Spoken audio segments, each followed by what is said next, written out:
नमस्कार दोस्तों। आज मैं आपको वो भयानक रात सुनाने जा रहा हूं जिसने मेरी पूरी जिंदगी हमेशा हमेशा के लिए बदल दी। हर बार जब भी मैं अस्पताल का नाम सुनता हूं मेरा जिस्म कांप जाता है। मेरा नाम इमरान है। ये कहानी मेरी और मेरे प्यारे छोटे भाई की है और हमारी मां की। रात के ठीक 1:30 बजे हम अपनी बीमार मां को डायलिसिस के लिए नायर हॉस्पिटल ले गए थे। लेकिन जो कुछ उस रात हुआ वो सुनकर आपका यकीन पूरी तरह टूट जाएगा कि आत्माएं सच में होती है। आप सोचने लगेंगे कि क्या अस्पताल जैसी जगह पर भी ऐसी अंधेरी शक्तियां छिपी हो सकती हैं। तो तैयार हो जाइए, क्योंकि यह कहानी बिल्कुल सच्ची है। मैं आज भी उन घटनाओं को याद करके डर जाता हूं। रात 1:30, एम्बुलेंस की तेज सीरिन की आवाज, स्लो फेड इन, अंदर का माहौल टाइट और टेंस। मां स्ट्रेचर पर लेटी हुई है, सांसें तेज चल रही हैं, चेहरा पीला पड़ चुका है। मैं और मेरा छोटा भाई दोनों उनके पास बैठे हैं। मैं अपने छोटे भाई को धीरे से समझाते हुए लेकिन खुद भी डरा हुआ, रे भाई रो मत यार, बस थोड़ी देर की बात है, मां ठीक हो जाएंगी। हम नायर हॉस्पिटल पहुंच गए तो डॉक्टर सब ठीक कर देंगे, तू बस हिम्मत रख। मेरा छोटा भाई रोते हुए मां का हाथ पकड़े हुए, भैया मां को कुछ नहीं होगा ना, वो इतनी कमजोर लग रही है, मैं बिना मां के नहीं रह सकता। मैं उसके सिर पर हाथ फेरते हुए अपनी आवाज को स्थिर रखने की कोशिश करते हुए, होगा नहीं कुछ भी, मैं हूं ना तेरे साथ, हम दोनों मिलकर मां को बचा लेंगे, बस चुप हो जा और मां से बात करते रह। एम्बुलेंस हॉस्पिटल के गेट पर रुकती है। घड़ी पर समय दिखता है रात के ठीक 2 बजे। बाहर अंधेरा घना है। रात 2:15। इमरजेंसी वार्ड में पहुंचकर हमने फॉर्म भरे। डॉक्टर ने जल्दी जल्दी चेक किया और बोला, मम्मी को जून बिल्डिंग में एडमिट कर दो, स्ट्रेचर ले जाओ और सीधे वहां पहुंचाओ। हम दोनों भाई मां को स्ट्रेचर पर लाद कर निकल पड़े। रात के 3 बजे हॉस्पिटल पूरी तरह सुनसान था। दूर दूर तक कोई स्टाफ नजर नहीं आ रहा था। सिर्फ हल्की हल्की पीली ट्यूबलाइट्स फड़फड़ा रही थीं और हमारे कदमों की आहट लंबे गलियारों में गूंज रही थी। हवा में एक अजीब सी ठंडक और पुरानी दवाइयों की बदबू थी।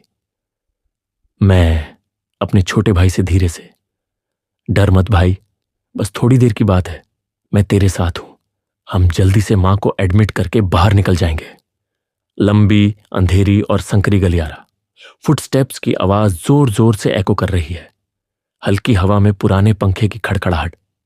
थोड़ी दूर चलने के बाद एक कोने में एक आदमी बैठा दिखा, बिल्कुल गुमसुम, सिर झुकाए, हाथ घुटनों पर। मैं हिम्मत जुटाकर, लेकिन आवाज कांप रही थी, भाई जून बिल्डिंग कहां है, हमें वहां मां को एडमिट करना है। उसने बहुत धीरे से सिर उठाया। उसकी आंखें बिल्कुल खाली और बेजान थी, जैसे कोई प्लास्टिक की पुतली हो। वो बस हमें घूरता रहा, कोई जवाब नहीं दिया। उसकी नजर में कुछ ऐसा था कि मेरी रूह कांप गई। मेरा छोटा भाई डर के मारे मेरा हाथ कसकर पकड़ते हुए, भैया चलो ना यहां से, मुझे अच्छा नहीं लग रहा। हम जल्दी से आगे बढ़ गए, लेकिन उस आदमी की वो खाली नजरें अभी भी मेरे दिमाग में घूम रही थी। अचानक मेरे छोटे भाई ने रुककर कहा, भैया मुझे बहुत जोर से वॉशरूम आ रहा है। मैंने इधर उधर देखा, कोई भी नहीं था, गलियारा खाली पड़ा था। ठीक है जल्दी कर ले, मैं मां के पास खड़ा हूं, कोई नहीं है यहां, डर मत। वो थोड़ा आगे कोने की तरफ गया। मैं मां के पास खड़ा रहा, उनका हाथ थामे। सिर्फ 30 से 40 सेकंड बाद, भैया बचाओ, एक जोरदार दर्द भरी चीख गूंज उठी। मेरा दिल धड़क उठा। मैं स्ट्रेचर छोड़कर दौड़ा, लेकिन वहां मेरा भाई नहीं था, सिर्फ खाली अंधेरा गलियारा। मैं चीखा, भाई कहां है तू, बोल कहां है। मेरी आवाज गलियारों में गूंज रही थी, लेकिन कोई जवाब नहीं आया। मैं दौड़ता हुआ एक कमरे में घुस गया जहां जीरोक्स मशीन चल रही थी। मशीन से लगातार पेपर्स निकल रहे थे। एक आदमी मशीन के पास खड़ा था। उसने पलटकर मुझे देखा और ठंडी आवाज में बोला, तुम यहां क्या कर रहे हो, यह जगह तुम्हारे लिए नहीं है। मैं हांफते हुए, मेरा छोटा भाई खो गया है, मैं उसे ढूंढ रहा हूं, प्लीज मदद करो। उसने बिना कुछ बोले मशीन की तरफ इशारा किया। मैंने देखा मशीन में कोई पेपर डाला नहीं जा रहा था, फिर भी पेपर्स लगातार निकल रहे थे। हर पेपर पर एक इंसान का चेहरा प्रिंट था। बिना आंखों के, सिर्फ 2 काले गड्ढे, और वो चेहरा मेरे छोटे भाई जैसा लग रहा था, जैसे वो चीख रहा हो। मैंने जोर से चीख मारी और वहां से भाग निकला। मेरे पैर कांप रहे थे। हाँफते हाँफते मैं पुराने बाथरूम के पास पहुंचा। वहां एक औरत झाड़ू मार रही थी। मैंने कांपती आवाज में कहा, ताई, मेरे भाई को ढूंढने में मदद करो।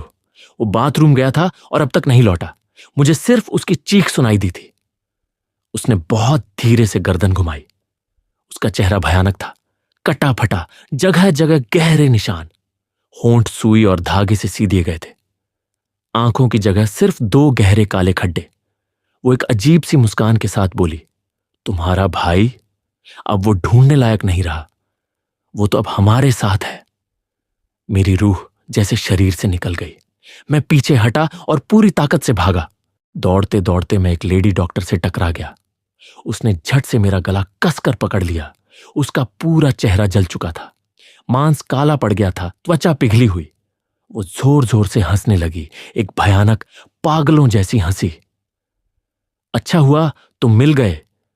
आज ऑपरेशन करना था, कोई नहीं मिल रहा था। पोस्टमार्टम रूम तैयार करो, इसकी बॉडी तैयार है। उसकी पकड़ लोहे जैसी मजबूत थी। मैं छूटने की पूरी कोशिश करता रहा, हाथ पैर मारता रहा, लेकिन धीरे धीरे मेरी आंखों के सामने काला अंधेरा छाने लगा। मैंने आखिरी बार चीखा और बेहोश हो गया। जब मेरी आंख खुली, मैं पोस्टमार्टम टेबल पर लेटा हुआ था। चारों तरफ कई डॉक्टर और नर्स खड़े थे। उनके चेहरे विकृत और भयानक थे। कुछ के चेहरे जल हुए, कुछ के मुंह सी हुए। मेरे हाथ और पैर पूरी तरह बंधे हुए थे। मैं कुछ भी नहीं कर पा रहा था। मेरे मन में बस एक ही ख्याल आया। मैंने जोर जोर से अल्लाह को याद करना शुरू कर दिया।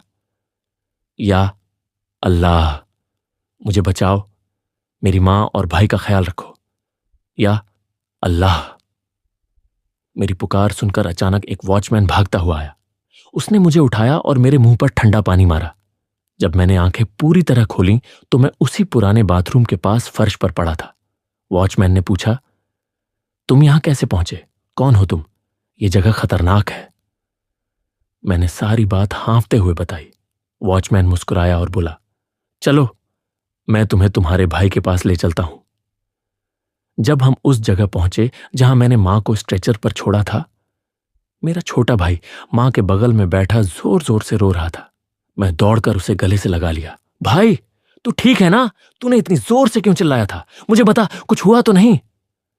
उसने कांपते हुए जवाब दिया, भैया, किसी ने मेरे पैर पर बहुत जोर से पंजा मारा था, लंबे लंबे नाखूनों वाला। दर्द बहुत हुआ था। मैंने उसके पैर देखे। वहां साफ साफ 5 उंगलियों के गहरे निशान थे और खून बह रहा था। लेकिन सबसे डरावनी बात, मेरे गले पर भी ठीक वही 5 उंगलियों के निशान थे जो आज तक भी मेरे गले पर मौजूद है। वॉचमैन अचानक कहीं गायब हो गया। हम तीनों ने किसी तरह मां को एडमिट कराया। सुबह होते ही हम वहां से घर भाग आए। आज मां ठीक है, मेरा छोटा भाई भी पूरी तरह ठीक है, लेकिन मैं आज तक किसी भी अस्पताल में कदम नहीं रख पाया हूं, नहीं रख सकता, क्योंकि मैं जानता हूं वो आत्माएं अभी भी उस नायर हॉस्पिटल में घूम रही हैं। वो इंतजार कर रही है अगले रात 3 बजे आने वाले किसी और मरीज का, और शायद अगली बार वो किसी और को नहीं छोड़ेंगी। दोस्तों, अगर आपको यह सच्ची कहानी पसंद आई हो तो लाइक का बटन जरूर दबा देना, सब्सक्राइब कर लो और बेल आइकॉन दबा दो ताकि ऐसी और डरावनी सच्ची कहानियां आपको मिलती रहे। कमेंट में जरूर बताना आपका अस्पताल का सबसे डरावना अनुभव क्या रहा है। क्या आपके साथ भी कभी ऐसा कुछ हुआ है? मिलते हैं अगली सच्ची और भयानक कहानी में। तब तक रात को अकेले अस्पताल मत जाना, कभी नहीं। जय हिंद।